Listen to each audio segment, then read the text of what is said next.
hubo un señor que falleció y que había sido muy bueno, muy bueno, muy bueno. Él siempre nos convirtió que era el cielo porque le había dicho que era el sitio más bonito del mundo y lo más precioso que podía vivir. Este hombre se esforzó por ser bueno, por ser amable, por saludar a todo el mundo, por no criticar a nadie, un hombre bueno. Se murió, fue al cielo y resulta que allí también estaba llegando los de la rotonda.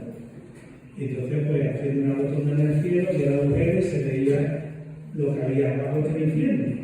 Y por curiosidad vino y vio que aquello era una fiesta tipo de Vicente, ahí todo el mundo alto, el banco, la espuma, y claro, el hombre miraba al cielo, veía los angelitos, todos sin su violín, pues más o menos como para ver así, sus palmitas, sus cosas, pero claro, se extrañó y dice, vamos a ver, toda mi vida portándome lo mejor que he podido, siendo muy bueno, siguiendo al Señor hasta aquí, y yo veo que abajo se lo están pasando mejor todavía. Y fue a quejarse a San Pedro. Mire usted, San Pedro, ¿dónde está el libro de reclamación? Dios mío, ¿qué ha pasado? Pues nada, que he visto, como estoy haciendo una rotonda aquí para que el evangelista no se choque uno con otro, pues he visto el agujero y se ve el infierno, y se lo están pasando, es que tiene una fiesta por todo lo alto. Dice, hijo mío, esa es la propaganda. No le eches cuenta, es la propaganda. Pues la propaganda muchas veces nos cala incluso a los creyentes. Por eso viene hoy nuestra querida Irene. Es que ya me voy en febrero que lo da. Pues Irene María Soto Novelo, yo quería mucho a su padre, porque no se puede decir. Cuando yo me ordené de cura, su padre se ordenó de diácono. Y yo recuerdo que estaba buscando asiento y decían, no, aquí, ella era una jovencita. Y dice, no, aquí van los padres. Y dice, no, que yo soy la hija de uno que se ordena. Y claro, pues, los padres se llaman de creo que no, porque sus padres son los libros y fuimos compañeros de seminario. Éramos compañeros de seminario y un gran santo. Yo creo que desde el cielo estará con este libro muy contento, ¿no? Irene María Soto Novelo nació en Sevilla, España, en 1967, dentro de una familia católica, casada con Pedro, que está por ahí, madre de familia con 3 hijos, están por aquí, y 2 nietos, licenciada en Derecho por la Universidad de Sevilla, aunque a nivel profesional se dedica a otro ámbito, a la bolsa y a los mercados financieros. Licenciada en Ciencias Religiosas por la Universidad Eclesiástica de San Damaso. Esa formación y el interés personal le llevaron a profundizar en el ámbito de la escatología cristiana. En 2020 publicó en Grupo Rojo el libro Apresurando la Vuelta del Señor, sobre la parucía, adaptación de su tesina. Recientemente, sus hermanos de la renovación carismática, a quien pertenece, al grupo que pertenece, la eligieron como servidora del grupo.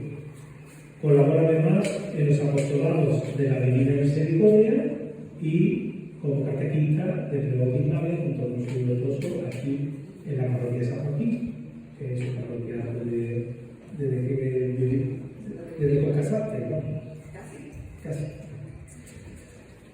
Pues, querida Irene, yo simplemente quiero leer un poquito de tu libro, porque no olvidemos que estamos en Pascua, la resurrección del Señor, ¿no? Resucitó, aleluya, aleluya.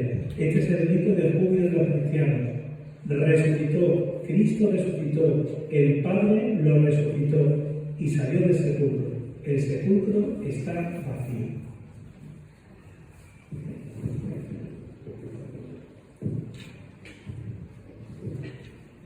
Muchas gracias, Padre, por su presentación y muchas gracias a todos los que estáis aquí. Muchísimas gracias, me siento muy arropada. Pues lo primero que quiero compartir con vosotros es cómo surge este libro, porque yo efectivamente yo publiqué la tesina, la adaptación de la tesina, y yo no pensaba escribir nada, pero el padre Ángel García Rayo, que vosotros conocéis, muchos de los que estáis aquí conocéis, porque es vecino de la parroquia, pues resulta que él había tenido acceso, él había leído mi tesina, el libro lo había leído. Y además se me había encargado, en la parroquia del Corpus, se me había encargado una charla sobre el cielo para dárselo a un grupo de madres que habían perdido un hijo. Y el grupo se llama Mirando al cielo. Entonces él estaba allí y también escuchó la charla. Y entre se ve que el libro le gustó y la charla le gustó. Y entonces yo me empezaba por aquí y decía, ¿has pensado escribir algo? Y yo ya entendí nada. No. Ay, tienes que escribir algo sobre las realidades últimas, sobre los novísimos, porque es que hay mucha confusión. La gente no lo tiene claro. Yo dije, ¿no respuesta para escribir esto? Y bueno, luego reflexionando, el Señor me hizo que que yo me había metido a fondo a estudiar el tema. Y efectivamente yo pues, lo tenía bien fresco y lo tenía. Y entonces pues me dice, tienes que escribir. Y bueno, pues acepté la encomienda. Entonces, yo no tenía interés ni intención de escribir nada, pero bueno, acepté lo que se me encargó. Y el encargo que se me dio es explicar fundamentadamente todo lo relativo a las realidades últimas y hacerlo de modo accesible y de modo ameno, pero fundado. O sea, nada de decir, sino todo que estuviera bien fundado, bien fundamentado. Pero sin que fuese el libro un manual de estudio, sino que fuese un libro divulgativo. Y yo creo que, pues, a juicio de los que lo han leído, que el encargo pues, se ha cumplido bien.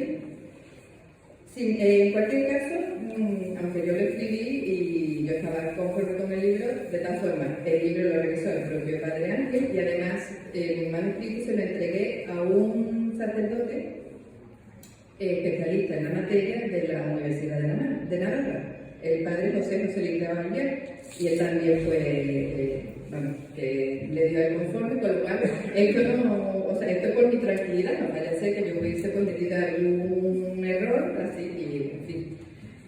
Entonces, pues, con esta tranquilidad lo podéis ver que no hay nada nada erróneo ni incorrecto. ¿Y de qué trata el libro? Pues, ¿dónde está por aquí una amiga mía? Ahí. Pues el libro, como se puede leer el título, trata de las realidades del más allá. Y me preguntaréis, ¿pero es que has vuelto de allí? Pues no, no he vuelto de allí.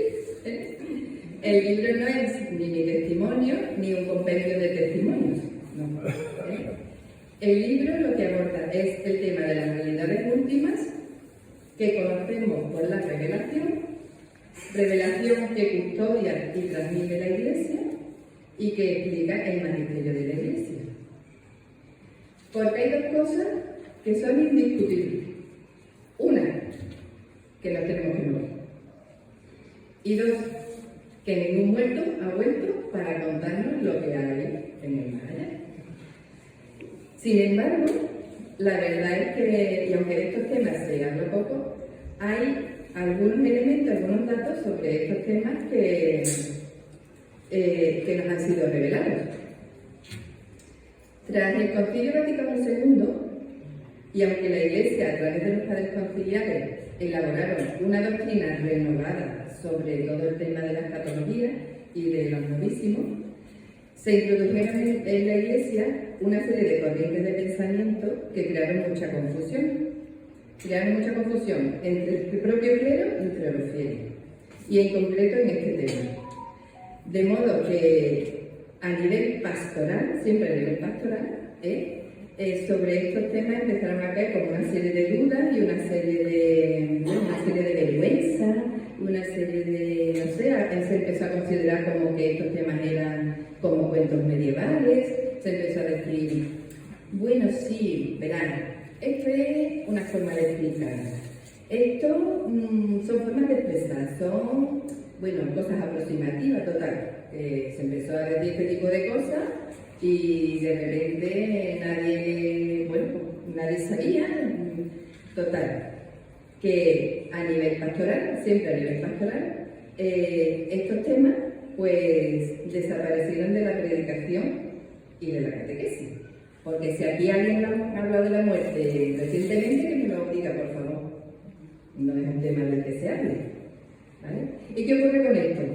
Pues que aunque a nivel de revelación, la revelación es la misma, y aunque la doctrina no ha variado, y la Iglesia se esforzó por decir que la verdad, o sea, lo que es el contenido de la verdad, hay que entregarlo íntegro a los fieles, si se quiere que respondan, que hagan su oblación completa de la fe. Pues a pesar de todo eso, y de que la Iglesia dijo en repetidas veces que la fe hay que transmitirla íntegramente, con todo su rigor y vigor, pues desde el Concilio Vaticano II, todas las generaciones de fieles han vivido pues con ese vacío en la fe. Incluso, como es verdad que venimos ya de serie con una inquietud interior y las personas buscan respuestas, pues resulta que se han ido introduciendo una serie de ideas erróneas que no solo son erróneas, sino que además son incompatibles con la fe que profesamos y que se han infiltrado entre nosotros por puro desconocimiento. Bueno, pues con este punto de partida se abordan en el libro de modo accesible lo que la fe católica enseña sobre el destino final del hombre y sobre el mundo futuro.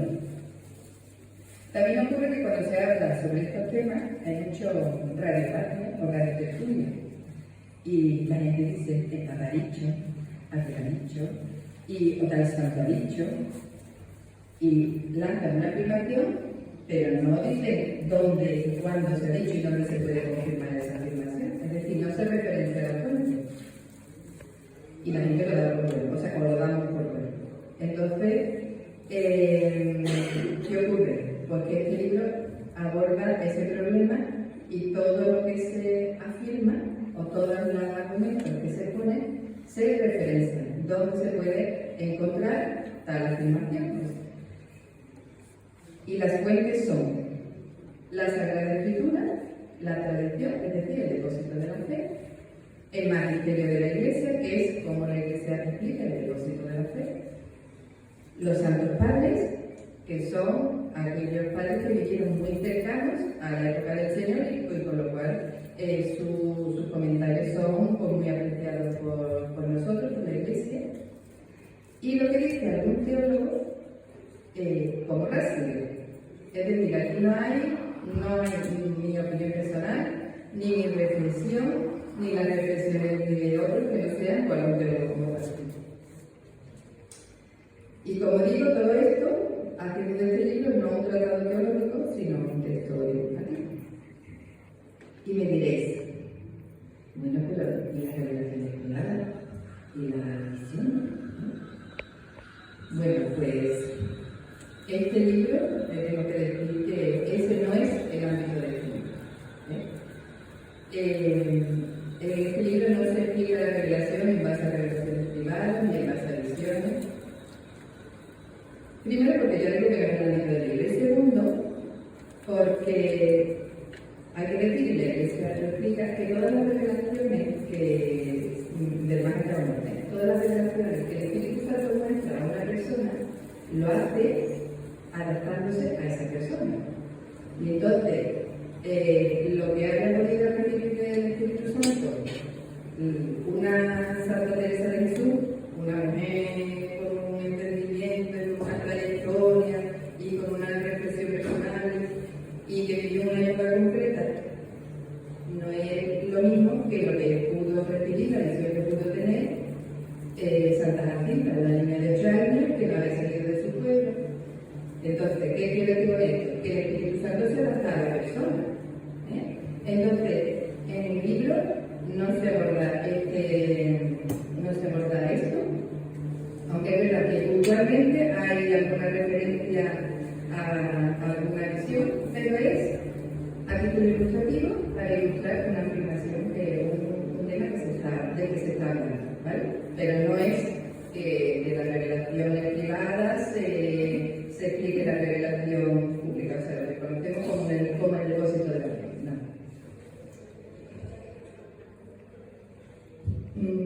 Y tampoco se aborda el testimonio. Ya lo he dicho, que esto no es un compendio de testimonios, ni de testimonios, ni de nada. Una cosa importante que hay que decir es que a los cristianos se nos pide, y en particular a aquellos que tengan la responsabilidad, se nos pide que profundicemos en los misterios de nuestra fe. Es decir, tenemos la obligación como cristianos de estar informados, de conocer aquello que nos ha sido revelado. Y como hay datos sobre el más allá que nos han sido revelados, tenemos que conocerlos. Pero también hay que saber que no todo lo relativo al más allá nos ha sido revelado. Lo que nos ha sido revelado por criterio divino es para nuestra salvación. No es ni para nuestra información, ni para satisfacer nuestra curiosidad, no. Dios nos lo reveló para nuestra salvación. Por lo tanto, no nos es lícito intentar desvelar lo que Dios mantiene oculto. Primero, porque no se puede, porque si Dios no revela, no se puede. Y segundo, porque seremos engañados. Entonces, eso no nos es lícito intentar desvelar lo que Dios mantiene oculto. Y aquí tengo que decir que todo lo relativo a estos temas, a la realidad de más allá, pertenece al ámbito de la fe. Y digo todo lo que se conoce por la revelación pertenece al ámbito de la fe. Pero cualquier otra postulado que hable sobre el tema de más allá, lo que ellos dicen también pertenece al ámbito de la fe. Incluso negar lo mayor y decir, esto no hay nada después de la muerte, pertenece al ámbito de la fe. ¿Por qué? Pues porque o se hace un acto de fe y se cree lo que la revelación transmite, o se hace un acto de fe creyendo lo que dicen otros postulados, ya sean religiones, ya sean filosofías, ya sean, no sé, lo que dice la era de Elías, se está haciendo un acto de fe, o se está haciendo un acto de fe cuando se está diciendo que después de la muerte, despreciando todos los indicios, se cree que no es nada. Siempre pertenece al ámbito de la fe. Y pasando a la estructura del libro, pues lo primero que he hecho, o sea, lo primero que hace el libro es que contextualiza el tema. ¿Por qué? Pues porque cuando se habla de la realidad del más allá, de lo novísimo, y se descontextualiza, o sea, se aborda así en seco, es como si un extraterrestre encuentra flotando por el universo una mano y dice, uy, ¿esto qué será? ¿Será un ácaro cósmico? Porque tiene el medio de redondo, tiene aquí unas cosas que le salen, en fin, se puede articular, será un ácaro. Y entonces, ¿por qué? Porque no puedes saberlo. Una mano es lo que está al final del brazo, que pertenece a un cuerpo, que tiene una utilidad, que sirve como herramienta a una persona, que reporta conocimiento. Entonces, si tú sacas una mano y intentas estudiarla al margen de dónde le pertenece, no sabes qué es. Pues lo mismo pasa con las realidades del mundo. No se puede abordar descontextualizado. ¿Y cuál es el contexto? Pues el contexto es que estamos insertos y vivimos en la historia de salvación, que es una historia de amor de Dios con su criatura, que se desarrolla a lo largo del tiempo, que tuvo un principio, que se desarrolla a lo largo del espacio y del tiempo, a lo largo de la historia, y que un día tendrá un desenlace. La historia, aunque no lo parezca, camina hacia la plenitud. Nuestro Señor volverá y entonces la historia de salvación llegará a la plenitud. Contextualizado el tema, que no es así de corto, yo lo he reducido. Contextualizado el tema, lo primero que se aborda es el asunto de la muerte. ¿Por qué? Pues porque nuestras inserta en esa historia de salvación, porque salvo que el Señor vuelva en este momento en gloria y majestad y se clausure la historia, o lo haga dentro de un rato, o mañana, o pasado, pues posiblemente o previsiblemente moriremos. ¿Y qué es la muerte? ¿Cómo es que tenemos que morir? ¿Qué significa la muerte como destino? ¿Cómo morimos? ¿Qué ocurre? Pues la revelación enseña y la Iglesia transmite que hay que hacer una distinción. Que no es lo mismo morir antes del misterio pascual, es decir, antes de la encarnación de nuestro Señor Jesucristo, su vida en la historia, antes de su misterio pascual, que morir después de ese acontecimiento. ¿Por qué? Pues porque ese acontecimiento marca un punto de inflexión en la historia. Porque Jesús vino precisamente para liberarnos del poder del pecado y liberarnos del poder de la muerte. Luego, esto significa que no es lo mismo morir antes de Cristo que después de Cristo. Pero ya estamos después de Cristo. ¿Qué ocurre ahora? Pues la revelación enseña y la Iglesia transmite que ahora la diferencia está entre morir o morir con mayúscula. La diferencia está entre morir con Cristo, unido a Él, o morir separado de Cristo. Esta es la diferencia. No es lo mismo, la muerte no es lo mismo. La muerte en Cristo se prepara. Hemos de preparar la conciencia. Y hay que hablar de ello, y en el libro se habla de ello. A la muerte hay que mirarla de frente. Y entonces en el libro se aborda cómo hay que prepararla, cuáles son las actitudes cristianas frente a ella y cuáles no. Entender adecuadamente qué significa que la muerte pone fin al tiempo de prueba, cómo es el propio tránsito de la muerte, cuál debe ser nuestra relación con los difuntos. Otra posibilidad real es la muerte separada de Cristo. Esto es una elección libre de la persona, fruto de la lesión del pecado y que tiene sus consecuencias. Atravesada la muerte, se aborda el tema de la existencia futura. Y aquí las palabras están muy escogidas. Os adelanto que una vez que los hombres han sido llamados a la existencia por Dios, porque llamar a la existencia solo lo hace Dios, los hombres colaboran a eso, pero llamar a la existencia solo llama a Dios. Bueno, pues una vez que hemos sido llamados a la existencia, no es posible dejar de existir. El tema neurálgico es cómo se existe en la eternidad. Y entonces se aborda el tema del cielo, el purgatorio o la realidad del infierno. Porque en la eternidad solo hay dos formas de existir: o viviendo en Cristo, el cielo, o existiendo al margen de Cristo, el infierno. Y aquí os comento, yo os adelanto también, que se ha introducido una simplificación a nivel de fe, de cristiano, y que da lugar a una mala comprensión del tema. ¿Por qué? Pues porque no es que se trate de dos posibilidades que estén al mismo nivel. Lo que la revelación enseña y la Iglesia transmite es que la humanidad camina hacia la salvación y hacia la plenitud. Y que todos y cada uno de nosotros estamos invitados a adherirnos a ella. Pero esto es una elección libre para aquellos que la rechacen, que se autoexcluyan. O sea, la humanidad camina hacia la plenitud.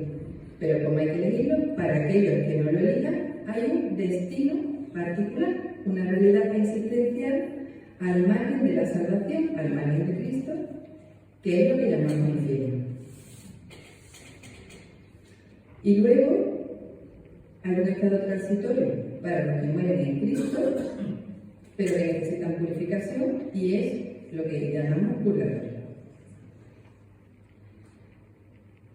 La revelación enseña y la Iglesia transmite que la historia de salvación que se desarrolla en la historia secular de los hombres, en esta vida que transitamos, conocerá un punto final. Y esto ocurrirá con la vuelta del Señor en gloria y majestad, lo que técnicamente se conoce como parucía. ¿Y qué implica esto?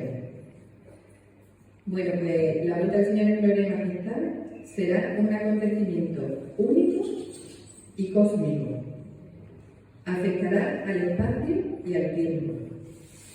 Y afectará al espacio y al tiempo, pero ya no pertenece ni al espacio ni al tiempo tal como nosotros lo entendemos, lo comprendemos según nuestra categoría. Y supondrá el fin del mundo, la resurrección de los muertos y el juicio universal. Por motivos prácticos, se abordan estos tres aspectos por separado, pero hay que insistir que es un acontecimiento único y no tres eventos sucesivos. Se habla de esto y luego por fin se habla de la plenitud de la vida eterna, que es lo que conocemos por la revelación y que es lo que esperamos. Y hasta aquí, pues, sería lo que es la parte principal del cuerpo principal del libro. Pero una vez que he dicho esto, le pareció también al padre que hay una serie de cuestiones que convendría abordar, las cuestiones más o menos transmisibles, pero que también pertenecen a este ámbito, como son el tema de la salvación universal. Si seremos al final todos salvados o no. ¿Qué pasa con los no bautizados? Porque sabemos que para la salvación, por ser preso de Jesucristo, se necesita el bautismo. ¿Qué pasa con los no nacidos? Con los niños que han sido abortados, que no han tenido culpa de nada, pero no han recibido el bautismo. ¿Qué pasa con aquellas personas de buena fe que no han tenido acceso tampoco al bautismo? ¿Qué pasa con esas corrientes de pensamiento que se han hecho populares, que incluso se han infiltrado entre nosotros, como la reencarnación, el Zen, las energías, todo lo relativo a la nueva era? Pues en otro capítulo aparte se abordan estas cuestiones que también suscitan inquietud en los fieles. Y luego el libro se completa con un breve glosario de términos, porque el lector, a medida que va leyendo, seguramente quería profundizar en una serie de términos, conocerá un poco más en profundidad, entonces se han sacado y se han puesto al final. Y luego hay un anexo sobre el tema de cuando el Señor desciende a los infiernos, qué ocurre, que según esa parte, qué ocurre cuando el Señor descendió a los infiernos y qué significa eso. Y hasta aquí puedo decir. Así que si ahora hay alguna pregunta, pues hasta donde yo sepa, pues intentaré contestarla ya. Una reflexión, más fin del mundo, hay fin de los tiempos.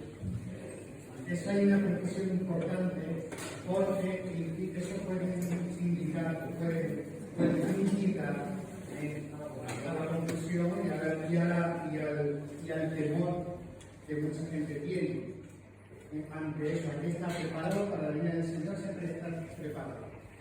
Pero en el tema del fin del mundo, el fin de los tiempos, porque el mundo va a seguir siendo el mundo y no va a haber, de hecho, el mundo que tenemos nosotros en nuestra vida cultural, el cielo, va a ser en esta tierra. Pues yo creo eso se contesta en el libro, porque el fin de los tiempos lo estamos viviendo ya, o sea, estamos en los últimos tiempos. Desde que Cristo vino, estamos en los últimos tiempos. Entonces, estamos en los últimos tiempos, hay que alarmarse. Yo no hablo del fin, del fin. Sí. Lo que yo digo es que me ha dicho. Sí, lo repito, es efectivamente la venida del Señor en gloria y majestad traerá el fin del mundo. Sí. Es Lean este libro, se lo recomiendo. De este mundo, claro, efectivamente. De este mundo, por eso he dicho, por eso he comentado que la vuelta del Señor imperialista, lo que técnicamente conocemos como la parusía, afecta al espacio y el tiempo, aunque ya no le pertenece. Luego, si ya no le pertenece, hay un fin. Sería bueno, me parece muy bien más, que el mensaje tiene que ser industrialmente profito, Sí. ese fin del mundo, como tú dices, ese fin del mundo. No es el fin del mundo, para que todo el mundo lo sepa, que la tranquilidad no va a ser el fin del mundo. Bueno, eso yo simplemente he enunciado de lo que se va a hablar en el libro, no lo he desarrollado porque entonces... Exacto. Se explica aquí. Pero Sí. si ha habido un principio, Ajá. tendrá que haber un fin. Por eso, precisamente. Muchas gracias por la apreciación. Efectivamente, si hubo un punto en el que comenzó la historia de salvación, conocerá un final y ya sabemos por la revelación que será la plenitud. El mundo y la humanidad caminan hacia la plenitud. Más cuestiones. A ver. Niña, cuéntame. Yo sí tengo mucha idea, Ajá. pero cuando hablas de que es el fin del mundo y otros acontecimientos que sabemos la eternidad. No, una que la acontecimiento es público. Hacemos la eternidad. Antes de eso, las almas que ahora mismo ya han fallecido y están no en el purgatorio, sino se supone que en el cielo, ¿esos ya están disfrutando de la eternidad? ¿O están en una fase intermedia?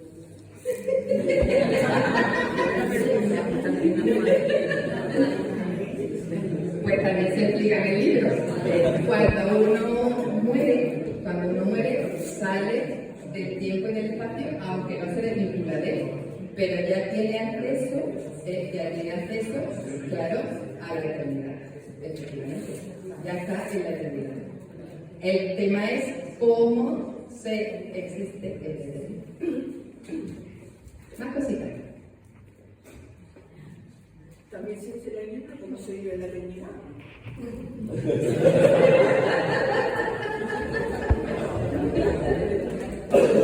Es que la revelación dice lo que dice. Entonces hay que conocerlo. Más cositas. A ver si. Enhorabuena por el libro, Ah. porque el tema no mucha gente, a pesar de ser católica, y yo añadiría una cosita, que el purgatorio es una de misericordia infinita. Lo digo porque mucha gente católica tiene un concepto equivocado del purgatorio. Piensa que el purgatorio es para los que mueren con ciertos pecados y aquí lo purifican. Hay que morir, tú lo has dicho bien, hay que morir con Cristo, gracias a Dios, para ir al purgatorio. Si estás en pecado mortal, te condenas.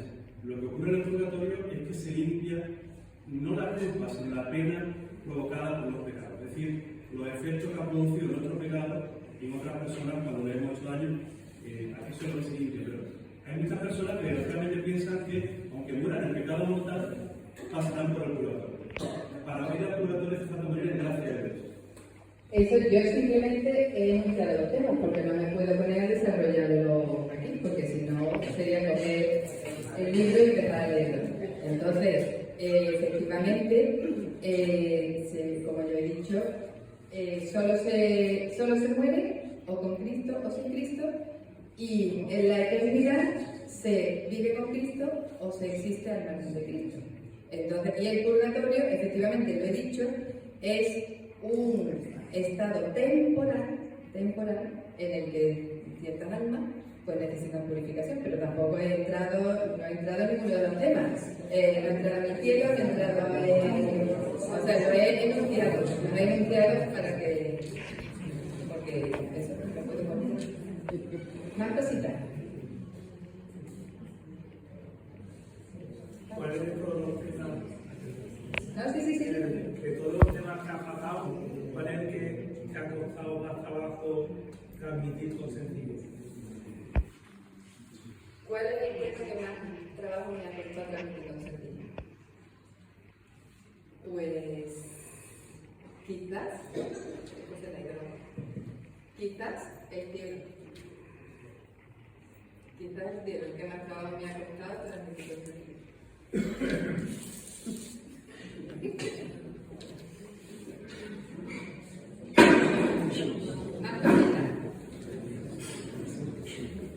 Más cositas, más preguntas. Yo que con suerte, y a ver lo de yo ya, lo recomiendo. Lo recomiendo, porque todas las preguntas que se están haciendo aquí, ya tuve una mente bien explicada en el coche. Ah, pues ahí tenemos Y esto fue una que no oiga muchísima decisión, importantísima. La verdad, muchas efectivamente eso es resolver dudas. Sí, Yo solo aporto una cosilla. sí. Que es curioso cómo celebramos el 1 de noviembre y cómo se celebra el 2 de noviembre.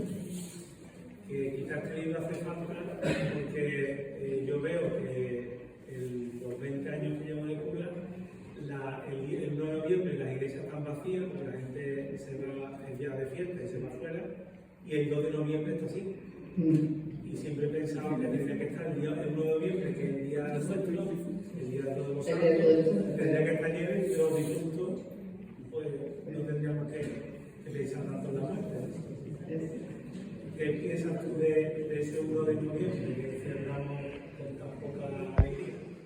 Pues la verdad es que es una pena, porque a lo que caminamos es a que sea un 1 de noviembre, que celebremos todos juntos ese día, porque la humanidad camina hacia la plenitud. Y el Señor nuestro Señor se toma muchas molestias, pues para hacernos ver y para que a lo largo de nuestra vida nos incorporemos a eso que quiere para nosotros. Que es una electricidad, pero el Señor se toma muchas molestias siempre. Siempre hasta el último momento, pues el Señor está buscando, nos está ofreciéndonos nos está ofreciendo su amistad, porque la historia de amor que se desarrolla a lo largo de la historia y en nuestras historias personales son una historia de amor personal, de intimidad. El Señor busca a lo largo de toda nuestra vida una intimidad con nosotros. Por eso es una historia de amor. Y entonces pues se vale de todos los acontecimientos, de todo lo que ocurre en nuestra vida, y está constantemente buscándonos. ¿Por qué? Pues porque Él gobierna la historia. Entonces la historia camina hacia la plenitud y no quiere que ninguno de sus hijos pues se quede sin eso, aunque respeta nuestra libertad. Sí. No me leído el libro todavía, que todavía no he suelto, pero si yo entiendo a Dios como amor de infinita, ¿cómo puede ese Dios que algunos ven, yo lo veo así, que puede castigar a una serie de personas de por vida a un infierno, llamarlo como quieran, o un destierro, digo yo, y no poder vivir el resto de la eternidad contemplando el amor y la bondad?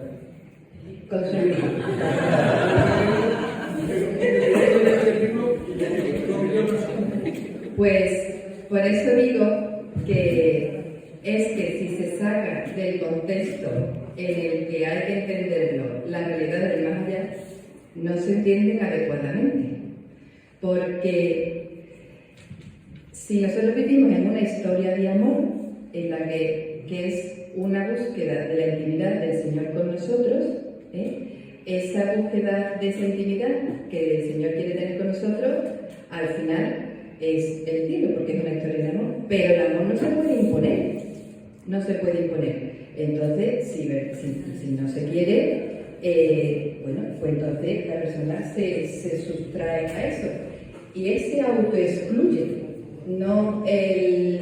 Nuestro Señor no inflige ningún castigo, o sea, la persona se autoexcluye. Pero eso, cuando se va leyendo el libro en el contexto, se va comprendiendo por qué esa afirmación que se hace tan gratuitamente, de que el Señor castiga, de que también hay mucho lenguaje del Antiguo Testamento circulando en el Nuevo Testamento. Y el Señor se revela progresivamente. Y en el Antiguo Testamento el Señor premiaba, el Señor bendecía, Y efectivamente hay una connotación de premio y castigo, pero para entenderlo adecuadamente hay que entenderlo como que vivimos en una relación de amor, una relación amorosa de Dios con la criatura. El libro, conseguir. A ver, conseguir. De todas formas, yo declararía que para Dios nada es imposible. Entonces no sabemos. Conseguir. Esto no es bíblico. Es que voy a decir contigo.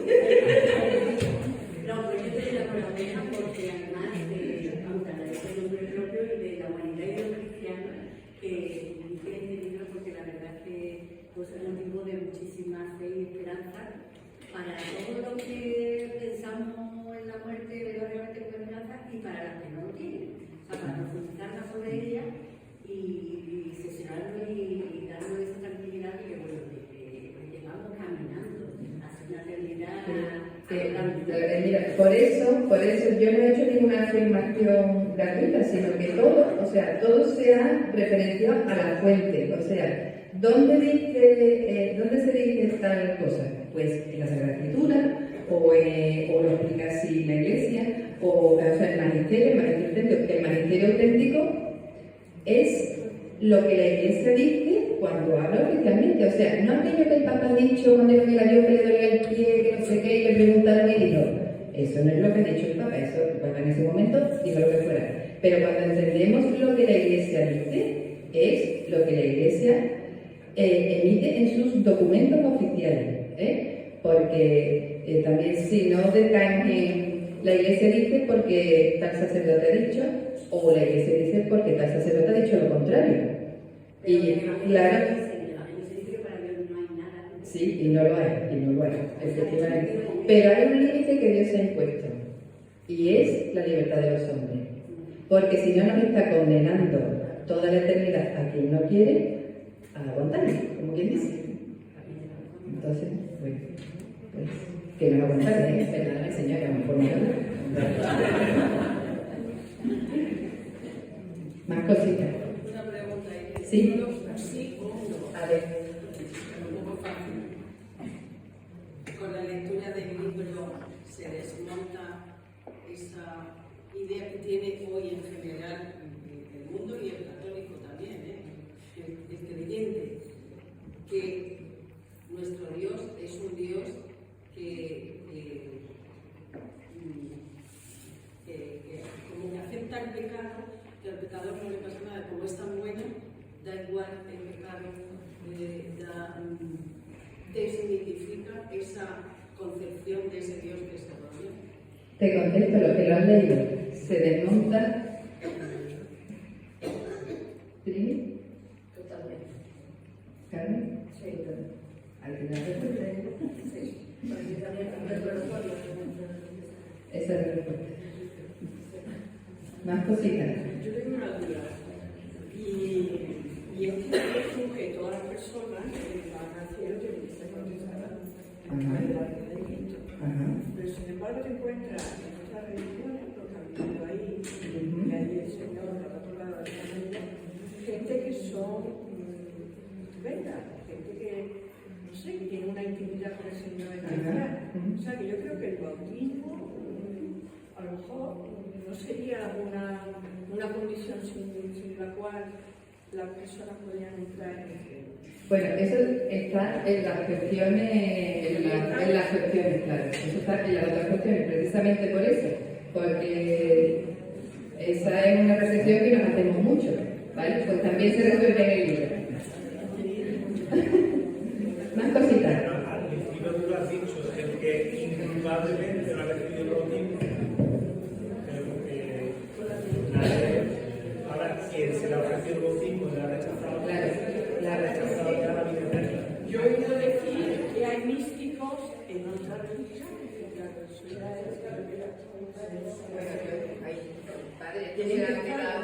Son místicos que cuando se hubieran conocido a Cristo se hubieran hecho cristianos. Claro, Dios. Un poquito para arriba o para abajo. No, el botón.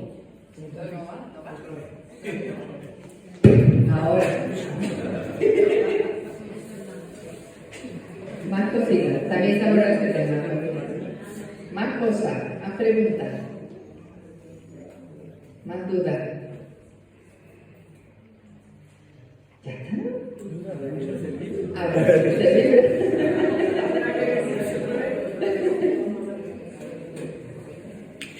A ver, yo solo decir que para mí es una alegría que esté presentando un libro pues una mujer casada con hijos, con nietos, que se ha licenciado en teología en San Damaso, que es muy bonito porque a eso estamos llamados todos los bautizados, pero yo creo que en este siglo XXI, que ya estamos casi llegando a la mitad, que no hay que esperar que sea un cura, un religioso, una religiosa a que escriba el libro. Y yo animaría a todos los que están aquí que se interesen por un tema para divulgar doctrina, porque estamos en una sociedad en la que no se conoce el cristianismo. Tú hablas con chavales jóvenes y es una pena porque es que ya van al Museo del Prado y no se enteran de muchos cuadros porque no saben, no tienen ni idea de religión, ya por cultura. Y creo que sois vosotros los laicos los que tenéis que de una forma sencilla y atrayente pues esparcir, ¿no?, la semilla del cristianismo. Porque yo creo que el mundo está ahora como, en cuanto lo veamos, es que como estamos tan desprestigiados locura, y cada vez hay un problema político, nos sacan a locura, pues ya es triste, pero te vas a pegarte y te dice la tontería, no lo pelo porque yo soy testigo de Jehová y tú pederasta, ¿no? Claro, no me quieres pelar porque al llevar esto ya soy pederasta. En esta sociedad en la que los que llevamos esto estamos rechazando totalmente, tenéis que ser los laicos los que escribáis y salgáis y defendáis a Cristo. Porque por desgracia ahora los curas no podemos, estamos vetados. Porque yo animo a que sean los laicos los que estén en medio del mundo, porque si os sigan viendo algunas cosas. muy bien, pues tomamos la encomienda. Yo voy a poner una lanza por el libro, y no solo leo algunas partes porque me gusta que lo pasó. Pero cuando algo es tan difícil de editar y la gente no quiere editar, y cuando hay tantos obstáculos para que no salga adelante, es una joya. Porque hay alguien que está trabajando para que no lo leamos, para que no salgamos de los errores en los que los católicos caen a diario. Gracias.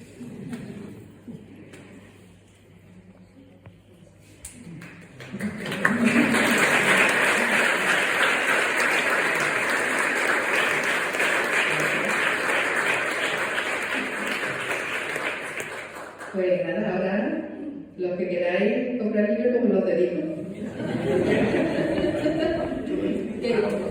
Que es para beneficio de la parroquia, ¿eh? Muchas gracias.